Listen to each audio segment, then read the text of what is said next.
Again, thank you for joining us for this fourth session of the 2017 AgrAbility Virtual National Training Workshop. We will be getting an update from our USDA project leader, Aida Balsano, today. And tomorrow we'll have two additional sessions that I'll mention later. Before we get started with Aida's presentation, a few instructions. I realize many of you may have heard these before, but in case you are new to this process, you can check your audio through the Communicate menu at the top, and you can use either the computer or a phone connection, and that can be tested again through the Communicate menu. If you need captioning, those are available through the media viewer, and you should be able to find that on the lower right side of your screen. You may need to enter some contact information and hit submit, but then you should be able to see the captions, the real-time captions, adjust the font size, the font color, and make other adjustments. You can expand or contract any of the options on your right side of your screen by using the arrows, and you can also expand or contract the size of that right-hand column by clicking and dragging on the border between the column and the presentation window to make that larger or smaller.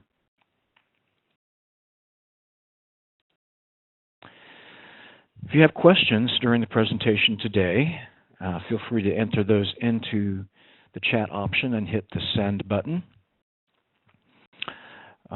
We will also be taking questions verbally after the session is over. So next to your name or beneath your name on the participant list, you should see a hand icon, and if you click on that, that will let us know that you would like to raise your hand, and we will do our best to enable your microphone during that question and answer period.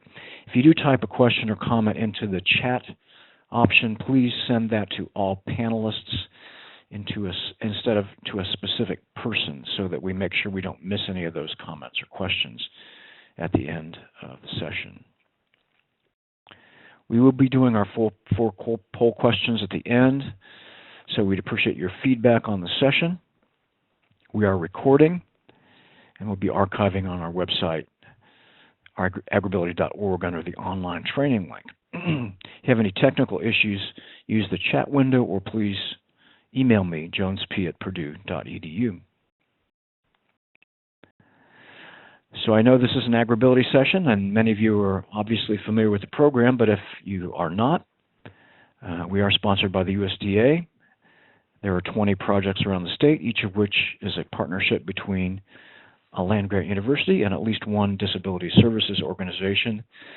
The national project here at Purdue is partnered with Goodwill of the Finger Lakes, April, and Colorado State University. And there's much more information, including archived webinars, at agrability.org. Okay, at this point I'm going to be turning things over to Aida and muting my microphone and cutting off my camera. She's not going to be using PowerPoint today, but if you'd like to check back, we will be archiving the transcript of the session. So that should be available on our website when we're done. So I will turn. Good afternoon, everyone. Hope you can hear me well. Thank you, Paul, for that introduction. Good afternoon and greetings from Washington, D.C. Thank you to all of you who are joining today for the federal update from NIFA. I hope you're also taking advantage of other sessions that the virtual NTW has prepared for yesterday, today, and tomorrow. So I hope you're taking full advantage of that. I wish to thank the National AgrAbility Project team for setting this up for us and doing these virtual NTWs as well. I bring you greetings from the National Institute of Food and Agriculture, from the Institute of Youth, Family, and Community, where my position as a national program leader is housed. I also bring you greetings from the Institute of Food Production and Sustainability, where administratively the AgrAbility program is housed. For the benefit of those of you who might not be that familiar with NIFA, NIFA is one of 4 USDA agencies that make up USDA's research, education, and economics mission area. We fund a lot of research, extension, education work, but we do not perform research, education, extension studies here in-house. All of the funding goes out to our land grant stakeholders mostly, and some of it is to non-land grant stakeholders. The funding is to fund and support different initiatives and activities, kind of like AgrAbility at the local, state, regional levels, and some of it is on national level as well. What's nice about the AgrAbility program here at NIFA is that it actually has program oversight and administrative oversight from 2 institutes, as I said, Institute of Youth, Family and Community, and Institute of Food Production and Sustainability.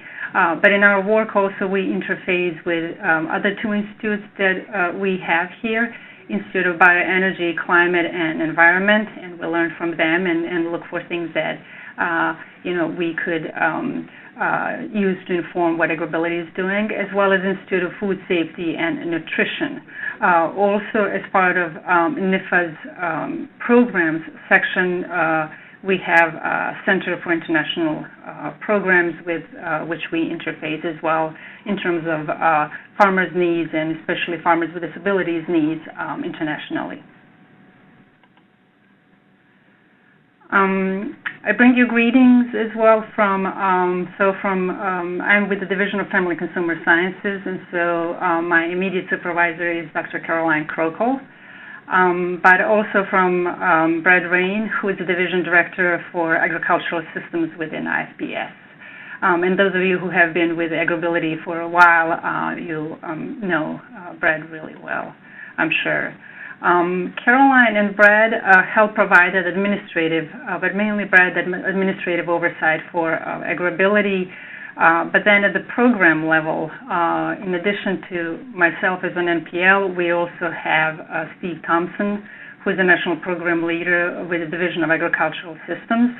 And then if you are being funded currently by NIFA for your AgrAbility project, or have been funded in the last couple of years, you have probably interfaced as well with Ms. Leland Dixon, who is our program specialist, and she is with the Division of Ag Systems as well. And then, closely working with us is also Marietta Pannell, who is a program assistant who provides support mainly around our AgrAbility panels.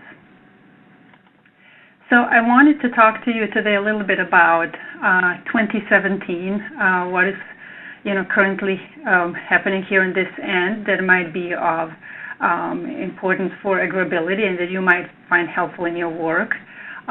Please, as Paul said earlier, feel free to ask questions. You can follow up either today during the session, or just follow up with me afterwards. Myself or Steve would be more than pleased to get you the answers. But I'll share with you what I can at this point in time.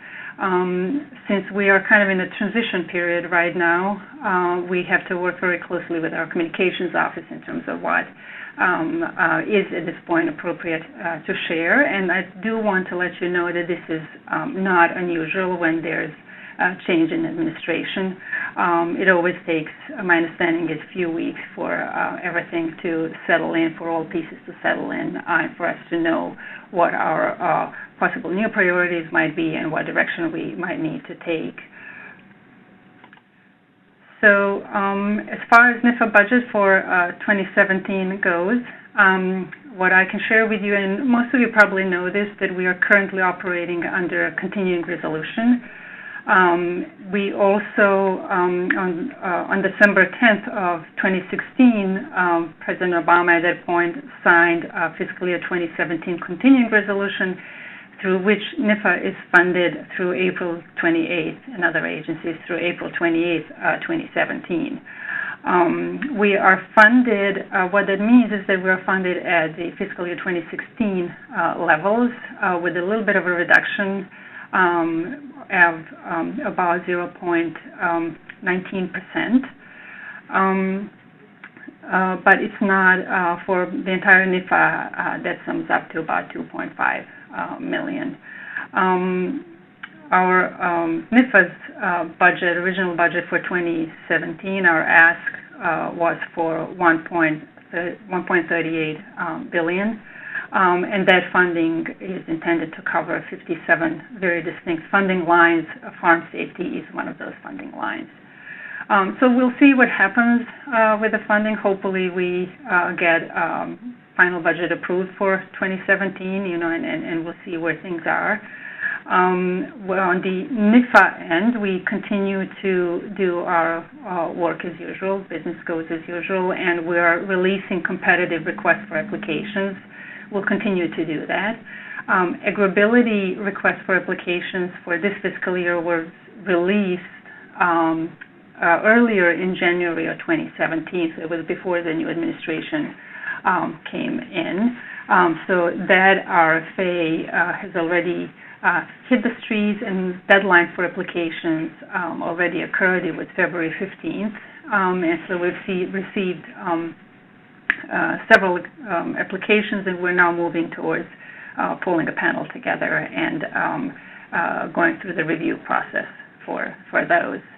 But under the same funding line for us under farm safety is also youth farm safety, and I'll briefly speak to that in a little bit, but on NIFA's side, the RFA that we have developed has been finalized at this point. We're waiting for approval on that one. So with requests for applications that NIFA's putting together for 2017, you might see somewhat of a delay in their release as we have new people needing to review those RFAs and approve them. But as I said, for us it's business as usual in terms of pushing our competitive RFAs out the door as quickly as we can.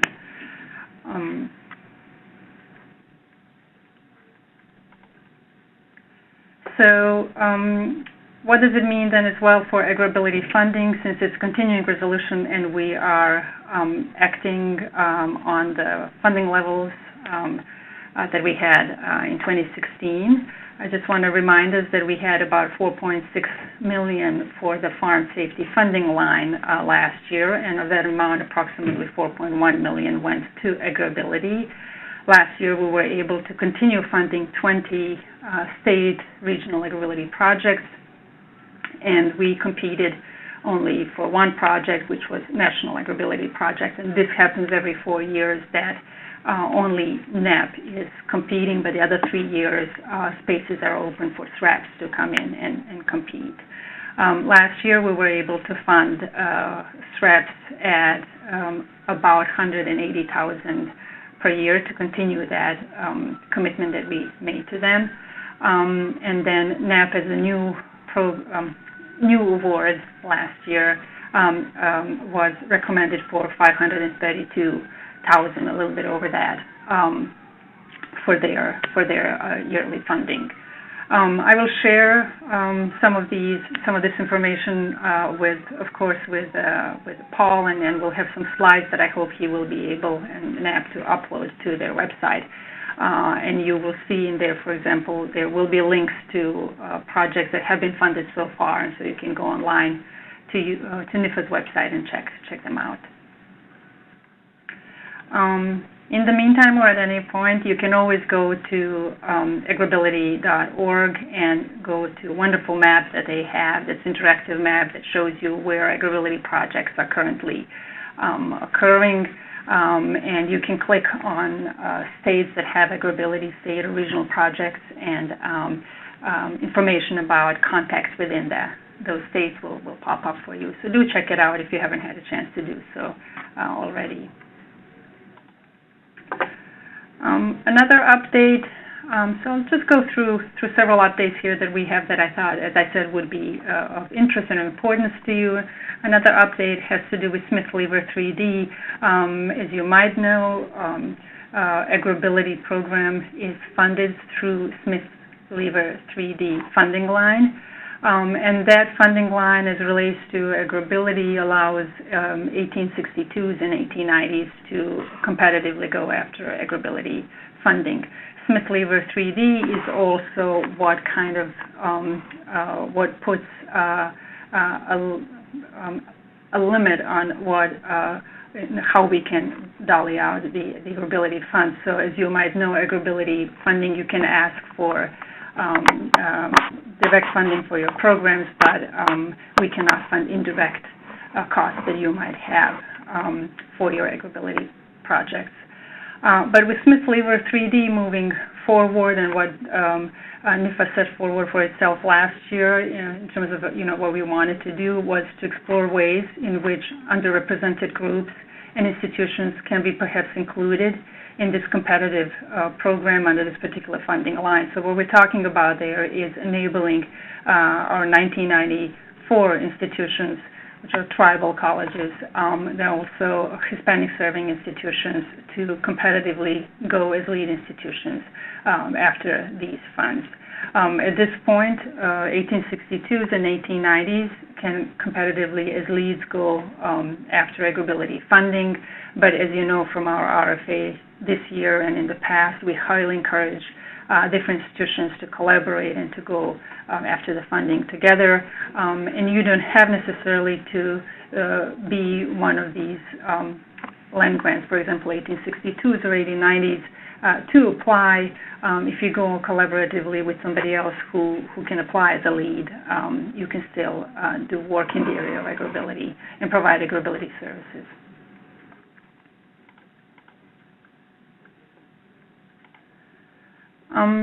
Another update has to do with NIFA has been working over the last several months a lot on trying to streamline its process for continuation grants. And this is of importance to our AgrAbility grantees because, as you know, you competitively apply for funding for the first year, and if you are approved, what happens in years 2, 3, and 4 is that you are submitting continuation applications to us. So you're not going through a competitive process again. What we do in the first year when the funding is approved, we make a commitment that provided that funds will be available, that we will continue to fund you at the level that was agreed at the first year. In the past, what has sometimes happened when funding is reduced just across the board is that we might have to reduce that funding. Usually it's done across all of the threats, but a thing to remember there is that you do this process competitively first year, and then we're doing continuations. So NIFA has been looking into how to improve the whole continuation grants process, both for NIFA and then also for its awardees, and how to shorten the amount of time that we're all spending on preparing and processing continuations to make it easier on you and on us. And so NIFA has recently approved a new streamlining process for continuation grants, and that process was rolled out in November of last year. 2 pilots were run to arrive at this streamlined process. One pilot was on some of our tribal programs, and the other one was on a subset of EFRI programs that we have here. At this point, my understanding is that a cost assessment for tribal programs has been already completed, and what we've learned is that the new process is saving NIFA about 7.5 hours, and it's making an estimated savings for our awardees at the amount of like 22.5 hours.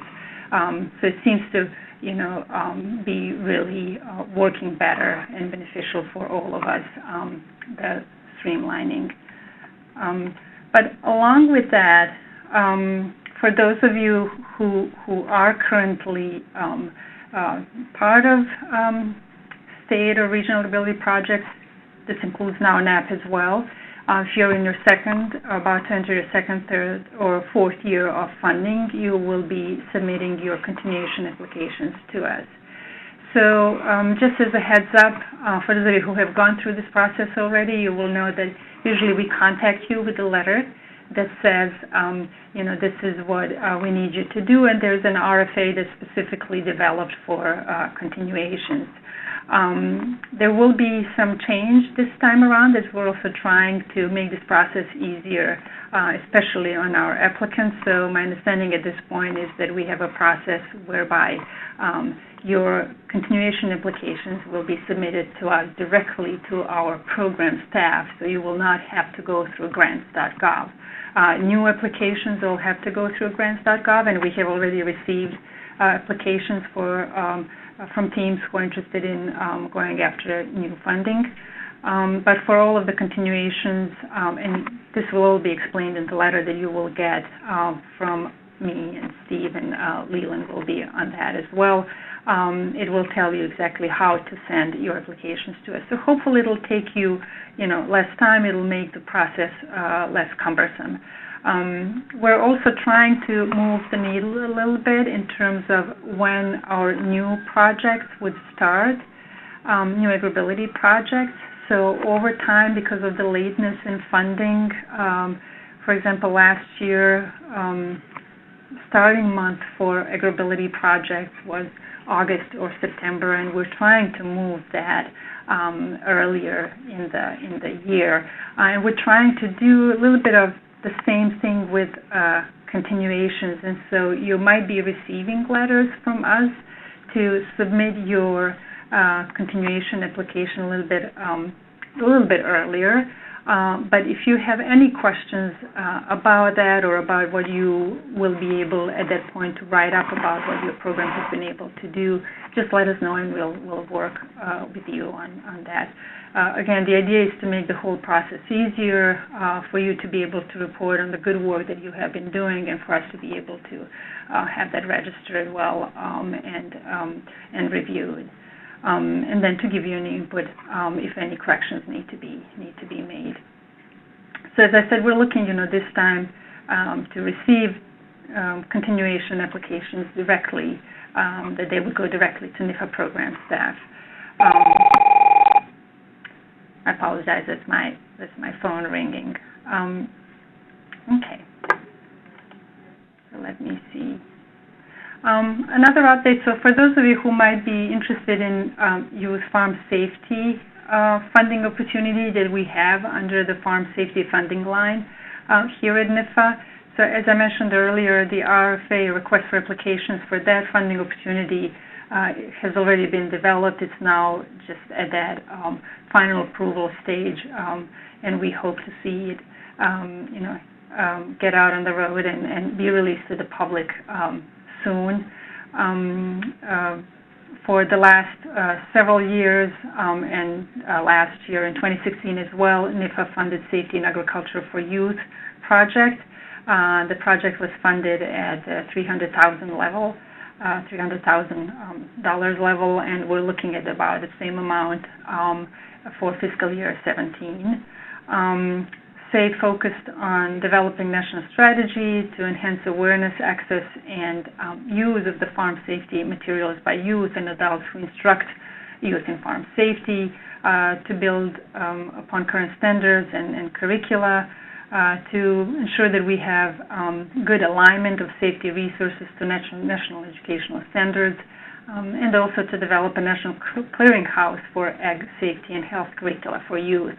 So that has been developed, and if you're interested, if you go to e-extension website, you can look up Safety in Agriculture for Youth, and you can see what the project has been up to so far since about, I think, 2013.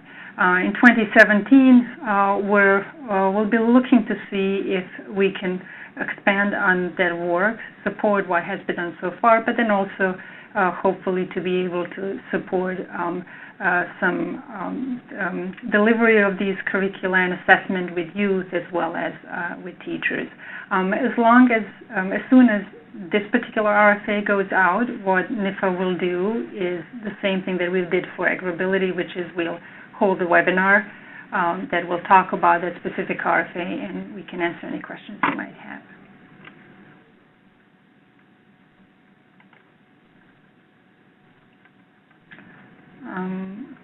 So for Safety in Agriculture for Youth, at this point, it's a multi-state endeavor. It's led by Penn State University, but also collaborators are Utah State University, the Ohio State University, University of Nebraska Medical Center, and then also Career Safe organization. I'd also like to briefly highlight for you another program here that NIFA has that touches on farmer safety, and some of you have gone after funding available through this program, and it's Beginning Farmers and Ranchers Development Program. Since between 2009 and 2016, some 256 projects have been funded through Beginning Farmers and Ranchers program, and I highly encourage you to go to NIFA website, check out what BFRDP has already developed so far, and you can also access descriptions of projects funded to this point. So read the abstracts, and if you're interested in this program. What I do want to mention is that even though farm safety was not specifically named by Congress in the BFRDP legislation until 2014, a number of projects that have been funded so far do address the topic of farm safety within the context of their training for new beginning farmers. So that's another reason to check out these abstracts. Also, as part of the last Farm Bill, what has been made available to our stakeholders through BFRDP is that AgrAbility folks can partner actually with BFRDP teams to deliver services to farmers. So here's another grand opportunity that might be of interest. Through BFRDP, BFRDP has a clearinghouse. It's a digital library. A website for that is farmanswers.org. And if you go to farmanswers.org, you'll find over 4,000 items, publications, videos, apps, online courses, and more that you might find useful for your work within the context of AgrAbility. So do check it out, farmanswers.org. Also on the BFRDP web pages, on NIFA's website, you can locate a map of the United States that shows you projects that have been funded in, for example, 2014, 2015, 2016, so you can see where these projects are in which different states. And so if you're looking to also connect to BFRDP projects within your state, that map can allow you to visually really easily identify where these projects are.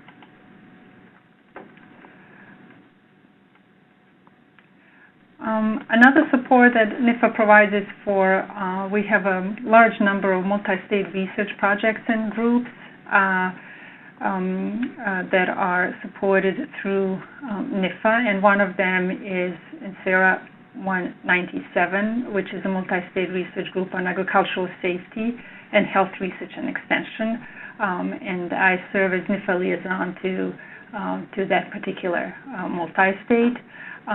This multi-state was initiated in 2000, I believe, and has quite a varied group of members. About 17 of them are from land-grant universities. There are a couple of members that are from institutions in Canada, and then also a couple that are from NIOSH. This particular multi-state has been really helpful in setting national land-grant research and extension agenda for agricultural safety and health, and they have produced excellent papers in this area, for example, in agricultural equipment and public roads and safety issues associated with agricultural equipment, and then also agricultural confined spaces. So if you have more questions about this particular multi-state group, do let me know, and I'll make sure to connect you with them. In 2014, this particular multi-state also received North Central Region Award for excellence.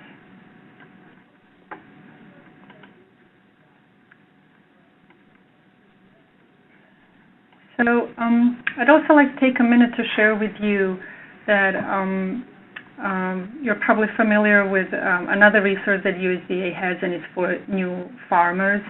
There's a website. If you go to internet and just type in newfarmers.usda.gov, wonderful website for new farmers with a lot of information for how to start your farming endeavors, both from the point of how to get access to land, to capital, but then also how to farm, how to connect to existing resources. This New Farmers website has also links itself to resources that AgrAbility program provides as well. So AgrAbility has good visibility through that. But also, for women in agriculture or for veterans who are getting involved or have been involved in agriculture, there are a lot of good resources for them on this website as well.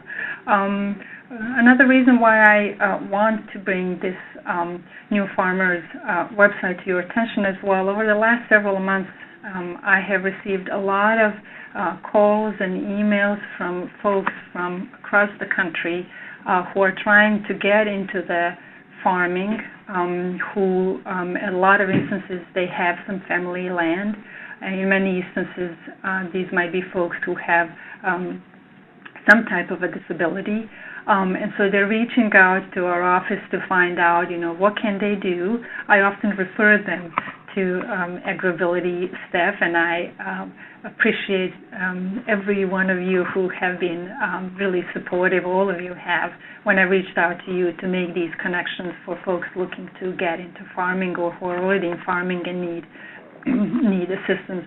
But in the process of doing that, I have been referring folks to the New Farmers website, and especially on that website, if you look under New Farmer tab, there's a tab that specifically talks about resources for new farmers and provides some really excellent advice and guidance on how to access land and how to access capital to start up one's business or to support what new beginning farmers are doing.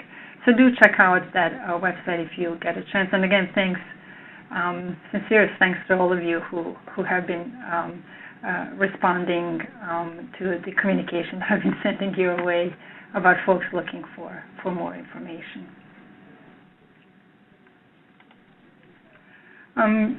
Every year when I speak to you, I also highlight Rural America at a Glance report. This is a report that Economics Research Services within USDA puts out. And I always encourage you, Rural America at a Glance report, 2016 edition is out. I always encourage you to go and check out that report and see what USDA is finding out about the outlook of rural America, and then to think about how your AgrAbility efforts connect to what you are finding in this report. I also always encourage folks to use this and similar reports when you're providing justification for what it is that you're doing within the context of AgrAbility and why it matters. So check it out, Rural America at a Glance, 2016 edition.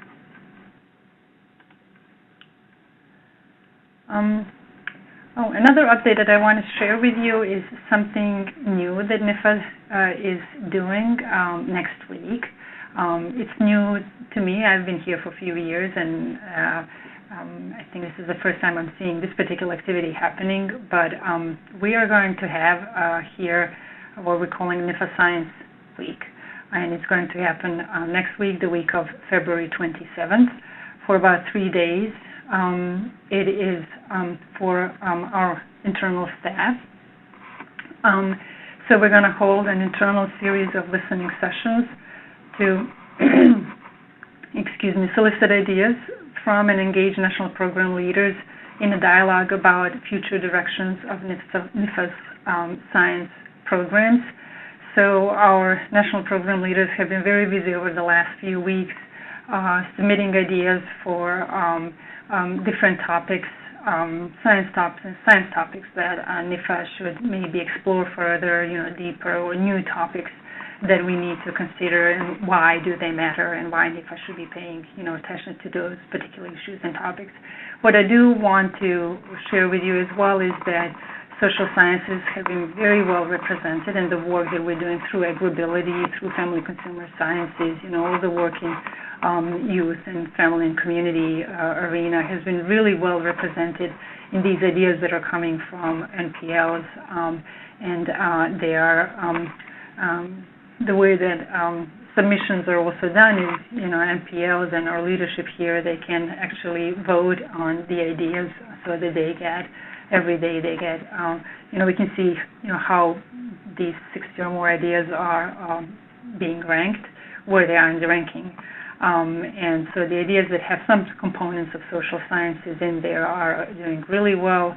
There's also, there are also some ideas that are more closely, for example, linked to AgrAbility in terms of assistive technology and such, but just wanted to let you know that we're working hard on this end to make sure that work on the ground, that human dimension of what agriculture is doing is well represented when we discuss sciences at NIFA. The hope is that input that we glean from Science Week will be used to strengthen how we move forward in our thinking about NIFA's planning efforts, strategic planning efforts, about some of our priorities. We still, of course, have to wait and see what new administration puts forward for us and what kind of priorities there do we need to support. But also, this is a good way for us internally to hear from our national program leaders and what we're hearing from you, from stakeholders, and what matters, what's important, and then to start talking about what can we do about it down the line. So I'll keep you posted on that. Again, as I said, this is an internal conversation that we're currently having, and at some point down the line, I expect that similar conversations with external stakeholders will be held.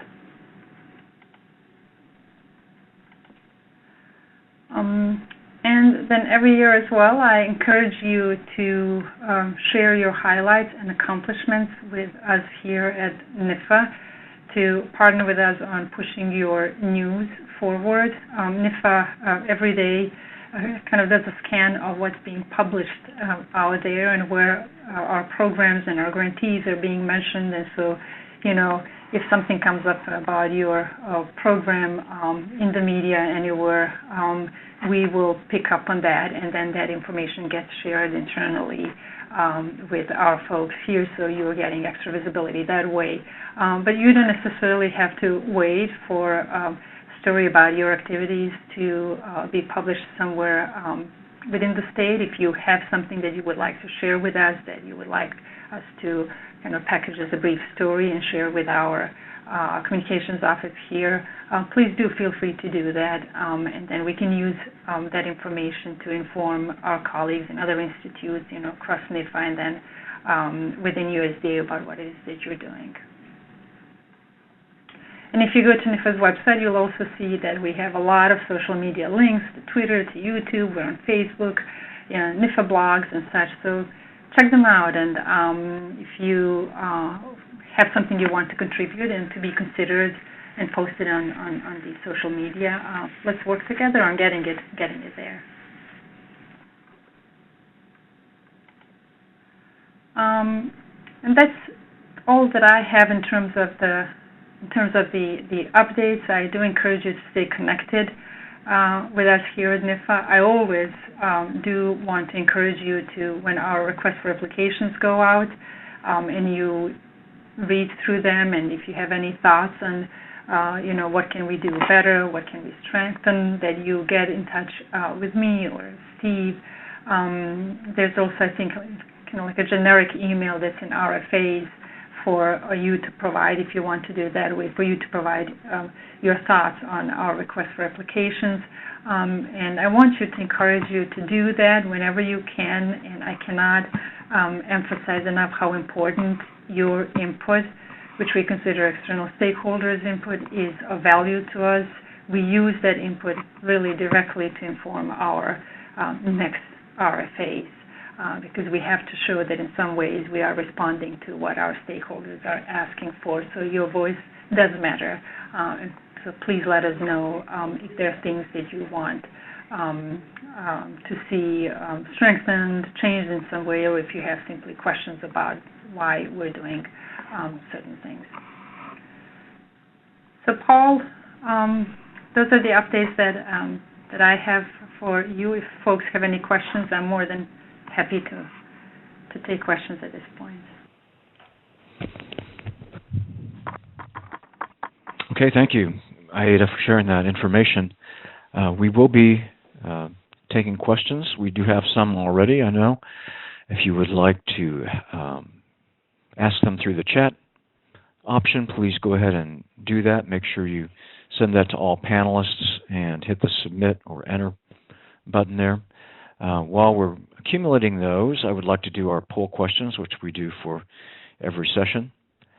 So if we get your feedback, I will go ahead and open those. And if you had any, if you had multiple viewers at your particular site, if you logged in for one person but you had more than one at your computer, if you could designate that through the chat window, we would appreciate that, so we can be as accurate as possible with our attendance records. So the first poll question is up, and it asks your affiliation.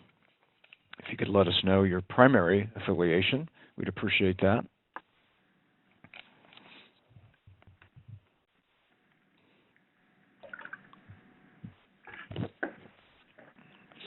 I'll give you a few more seconds on that poll. We'll move on. Make sure you hit both the radio button and the submit button so that actually gets to us. I'm going to close that now. Looks like somebody's still in process. It's giving you a little bit more time to complete that.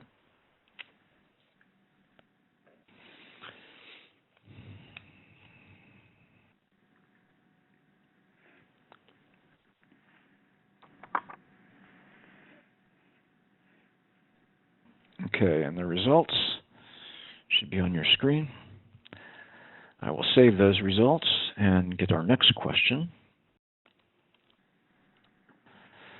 which just asks about the information that was shared today. If you could tell us if it was helpful to you. And that poll is now open. A reminder for tomorrow's webinars. We'll be starting out with an overview of FSA's farm loan programs in the morning at 11 o'clock Eastern. Norman Cummins from USDA FSA in Washington will be sharing, and then in the afternoon we'll have virtual unconferencing with Carla Wilhite from University of New Mexico. She will be discussing seeding issues. So please be prepared to join us and share what you've been experiencing. I'll be closing this poll now and showing you the results and saving those results. The third question asks about the technology. Give us your feedback on how well it worked for you today.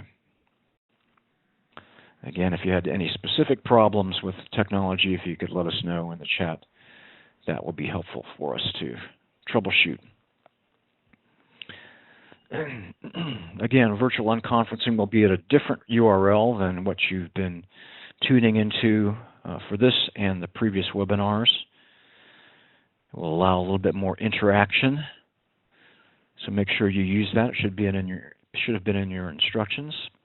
Closing this poll now and sharing the results and saving the results.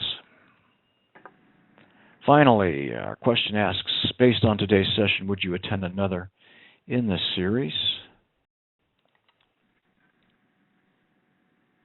And that's open now.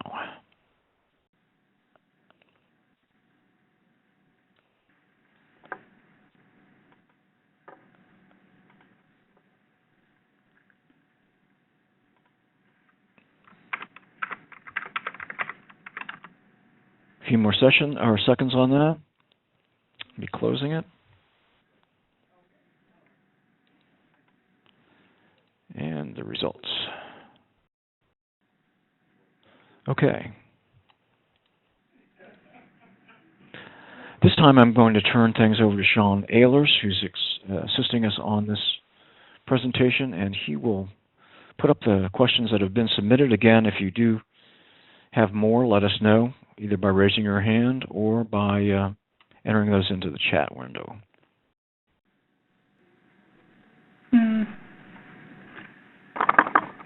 So I'll just go ahead. I see a question here. Thank you about, has a new NIFA director been named? If not, any timeline for that? So NIFA's current director is Dr. Sunny Ramaswamy. And when Dr. Sunny Ramaswamy a few years came on board, he came on board to be with NIFA for at least 6 years. 6 years would be spanning, actually, this new administration that just came in. And so the idea there, I think, was to ensure that there's some consistency between the, one administration going from one administration to the next, that we have, smoother transition there. Now, I think Dr. Ramaswamy has, I think it's 1 more year or 2 years left. But I don't know what that necessarily means, if he is going to stay with us that whole time or not. You know as much as I do at this point. So, right now, he's definitely with us and huge supporter of everything that's being done through land grant. He knows quite a bit about AgrAbility and is very supportive of AgrAbility efforts. So, what might happen, who might be coming, on board down the line, that we'll get to wait and see, what happens with that. But right now it's Sunny Ramaswamy. So next question is there anything we can do? Is there anything we can do to help ensure that AgrAbility is included in the next Farm Bill? I cannot advocate, as you know, because of my position here, for exactly, to tell you exactly this is what needs to be done. What I would encourage you to do is to get involved at your state level in whatever manner you find appropriate and you feel that you would need to get involved for AgrAbility. I think, on behalf of AgrAbility, I think, good support can never hurt. This program has been around, for those of you who might not know. AgrAbility has been around for now 26 years. So obviously there's a good support out there for what this program has been able to do. And for the last 2-3 years or so, I've seen the funding be pretty stable at 4.2 million, so that's always good to see. It was really good to see in the last Farm Bill AgrAbility being mentioned under Beginning Farmers and Ranchers program, and that kind of interface and connection between these two programs was highly supported. Can more be done through further support of AgrAbility and you voicing your opinions? Probably, right? But again, because of my position here, I cannot advocate for anything specifically to be done. If you do need any information about the program itself here, any sort of data or anything that you feel that we have that you will find helpful as a stakeholder, you're more than welcome to reach out to us and I'll provide what we have. We cannot comment on anything that you might be putting together and pushing out there perhaps, but if you need any information from us, it's part of our job to make sure you know what you need to know about programs that are out there to serve the public.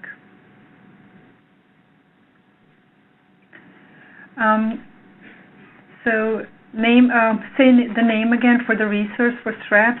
It's called Rural America at a Glance.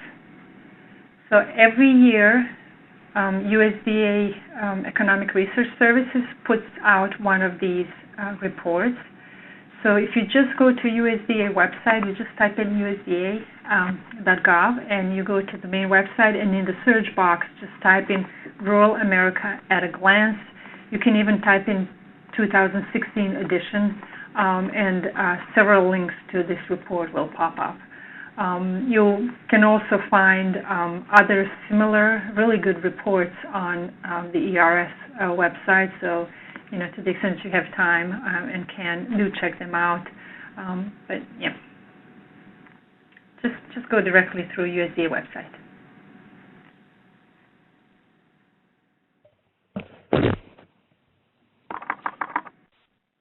Okay, I think that's all we have in terms of the chat.